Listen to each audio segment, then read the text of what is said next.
Здравствуйте, Павел Зарубин, телеканал «Россия». Одна из самых бурных тем последних дней – это, конечно, решение США о закрытии ряда российских дипобъектов, что по своей сути является новым примером отъема дипсобственности. Со стороны МИДа мы слышим такие слова, как захват, обыски. Вы пока на эту тему ничего не говорили. Как вы можете прокомментировать все происходящее? Будет ли какой-то наш ответ на все это? И если да, то каким он будет? Спасибо.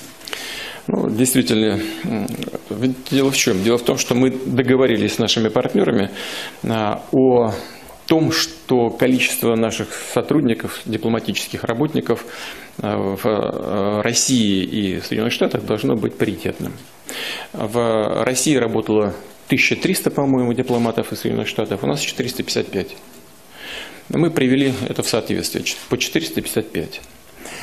Хочу обратить ваше внимание на то, что в эти 455 дипломатических работников, осуществляющих свою деятельность в Соединенных Штатах, мы включили и, так условно включили, и 155 человек, работающих при ООН. Строго говоря, они не являются дипломатами, аккредитованными при Госдепартаменте Соединенных Штатов. Являются дипломатами, работающими в международной организации. Соединенные Штаты, когда боролись за то, чтобы штаб-квартира ООН находилась в Нью-Йорке, взяли на себя обязательство обеспечить работу этой организации. Так что, строго говоря, если уж говорить о полном паритете, то это не 455 дипломатов США в Москве, а минус 155.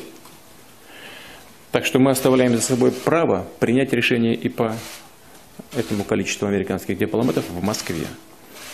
Но мы пока не будем этого делать. Посмотрим, как будет ситуация развиваться дальше.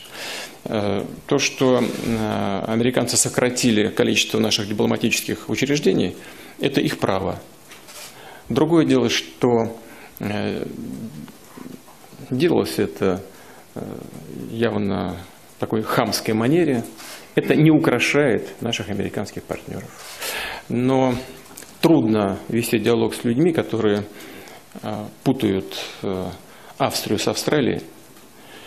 С этим ничего уже не поделаешь. Таков уровень, видимо, политической культуры определенной части американского истеблишмента.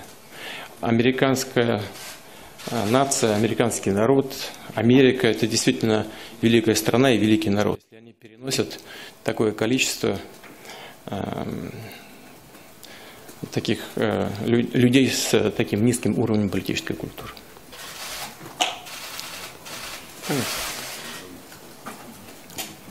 Агентство ТАСС, Михаил Петров, добрый день. Владимир Владимирович, вы уже упомянули, что в разговорах с премьером Японии и с президентом Южной Кореи затрагивали проблематику КНДР.